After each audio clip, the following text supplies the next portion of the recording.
Hi guys, my name is Niels. Today's date is the 21st of September 2025. And if you follow along with the videos, you'll know that the Lord gives me messages through prayer and vision. And I'm just documenting these messages in obedience to the Lord. So please pray about all these messages, guys, and also have a look at some of the other videos just for all the context. Okay, this morning I just want to document some stuff, some more clues that the Lord gave me, all in support, or like a continuation, like on the stuff in the previous videos. Okay, I believe especially with regards to, the Lord is kind of like telling us we are in a time of judgment, or like a time of revival, or like an exodus. Okay, and the Lord, I believe gave me another clue with regards to that.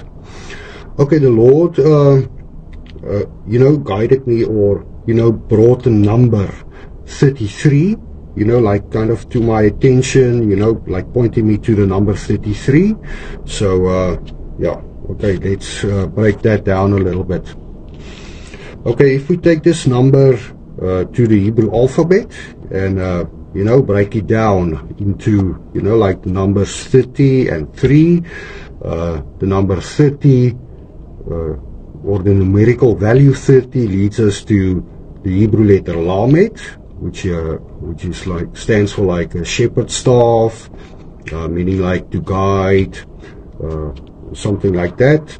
And the number 3 points us to the Hebrew letter Gimel, which stands for like a camel, or like step, or development, or something like that. Okay, so this letter this number combined then suggests something like a journey or a caravan. Okay, so also something supporting this is a piece of scripture. Okay, Numbers 33. Okay, so and Numbers 33 actually depicts the journey of the Israelites out of Egypt, like during the Exodus, like in great detail. So also supporting, like something like the Lord is pointing us, like to something like a journey or an Exodus. Okay, like we are in currently. Okay, let me read just a little bit there from Numbers 33 for you. Okay, okay. These are the journeys of the children of Israel, who went out of the land of Egypt by their armies under the hand of Moses and Aaron. Now Moses wrote down the starting points of their journeys at the command of the Lord, and these are the journeys according to their starting points. They departed from Ramesses in the first month, on the 15th day of the first month. On the day after the Passover, the children of Israel went out with boldness in the sight of all the Egyptians. For the Egyptians were burying their firstborn, whom the Lord had killed among them. Also on their gods the Lord had executed judgments. Okay, so I'm only going to read up to there, but Numbers 33, like depicting in great detail, the journey of the Israelites out of Egypt. Like the Lord also pointing us, again to an Exodus. Okay, and also I again want to recall, the vision of the wildebeest migration. It was a vision I had, clearly in the sky, like a video the Lord showed me, a wildebeest migration, like crashing through the water and going out the other side, also pointing us to an Exodus, and also to like a spiritual revival. Okay, like with the wildebeest crashing through the water, through the river,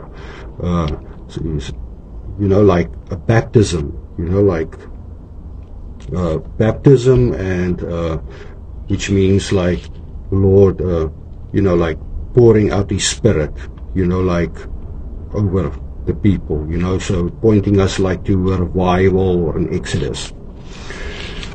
Okay, so okay, and the other piece of scripture that the Lord also pointed me to is Ezekiel 33.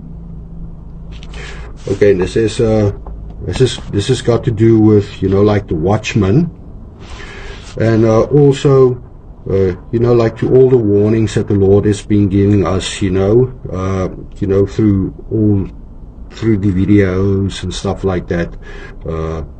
So there's also, you know, thinking about warnings to the church and the deep state, and you know, with regards to, you know, like the Cuban flag and you know, all kinds of stuff like that.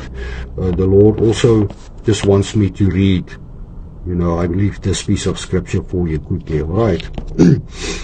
Okay, this is Ezekiel 33. All right.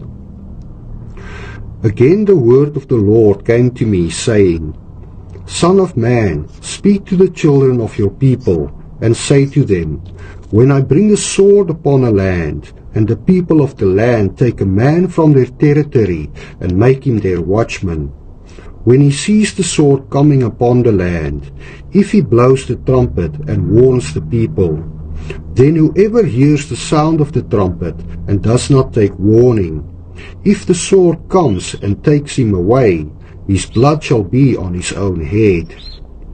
He heard the sound of the trumpet, but did not take warning, his blood shall be upon himself, but he who takes warning will save his life.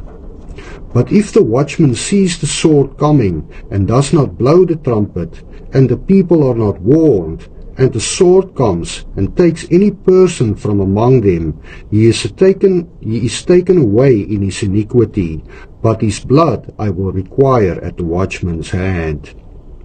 So you, son of man, I have made you a watchman for the house of Israel.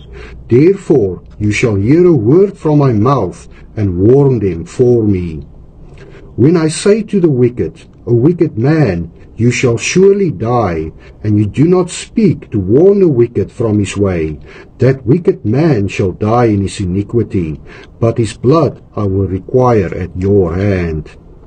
Nevertheless, if you warn the wicked to turn from his way, and he does not turn from his way, he shall die in his iniquity, but you have delivered your soul. Therefore, O Son of Man, say to the house of Israel, thus you say, if our transgressions and our sins lie upon us, and we pine away in them, how can we then live? Say to them, as I live, says the Lord God, I have no pleasure in the death of the wicked, but that the wicked turn from his way and live. Turn from your evil ways, for why should you die, O house of Israel? Okay, so I'm only going to read up to there. Okay, the Lord telling us, you know, like, repent. Alright, so, and, you know, give your heart to our Lord Jesus Christ, guys, alright? And, yeah, okay, that's about it for today then, guys, and, yeah, please remember to pray about all these messages, and, you know, give your heart to our Lord Jesus Christ, and, you know, remember He loves you very much. Alright, guys, so I'll see you guys next time.